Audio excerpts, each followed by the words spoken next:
Hello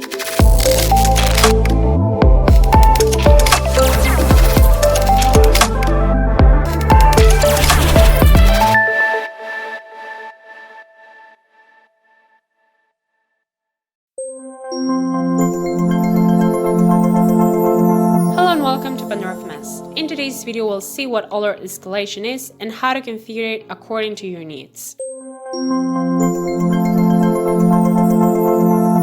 The first thing you will have to take into account when configuring alert escalation is the existing configuration in the templates that you're going to use to create these alerts.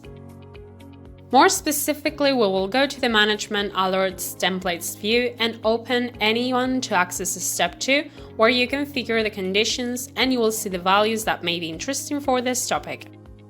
These are the following: time threshold, minimum number of alerts, maximum number of alerts, and reset counter for unsustained alert. The time threshold establishes the time period where the alert will be reset, or reset its counter if it is not recovered or manually validated. The minimum number of alerts works similarly to the flip-flop thresholds, where you will set a minimum number of matches necessary for the alert execution. As for the maximum number of alerts, it sets a maximum number of alert runs within the time interval or threshold, so that if this value is reached within the same time interval, no more alerts will be launched until the interval is met. Finally, there's the token Reset the Counter for unsustained alerts. If you activate it, the alerts will be able to see their counters reset when the alerts are recovered, without the need for the time interval to be met. That said, the configuration you have here is something that will vary depending on the interests of the alert you have. For this example, I will leave the time threshold at 1 day, counter reset token enable, and the minimum and maximum number of alerts at 0 and 10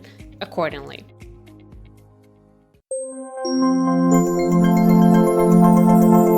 We will move on to the Environment Alerts view. From where you are, you may easily go to the Alert view, click on Alert List, which is located at the Templates view in the side menu. Here you may see an alert created with multiple actions, and you must remember that if they have extra actions, they will stop executing the default action associated with the alert template, which is the action that appears next to a point and always appears first. The 4 extra actions you see in this alert are monitoring event, create Pandora ITSM ticket, mail to admin, or mail to sysadmin. You see that they all have information between parentheses. There you may see your alert escalation settings, or you may edit it by clicking on the pencil icon in each of the actions. In the first action, you see that the number of alerts matching is from 0 to 0. That way, it is an action that will always be executed. In the action that creates the ticket in Pandora ITSM, you may see that the numbers 1 to 1 are indicated. This means that only the first time the alert is triggered within the time interval, this action will be executed and the ticket will be created. With the third action, that of sending an email to the administrator, you see the values 3 to 5, and in the system administrator, you see 6 to 10. This way, when the 3 executions followed by the alert are reached up to the 5th, that is 3rd, 4th, and 5th execution, the mail will be sent to the administrator. And from the 6th onwards to the 10th, the mail will be sent to the system administrator. As we also have the token Reset the Counter for unsustained alerts enabled, in case the alert, which in this case monitors the host alive model, is recovered when it had already been launched, for example 5 times, the counter will be reset to 0, and the next time the alert is launched, it will create a new ticket in Pandora TSM instead of sending the email to the system administrator.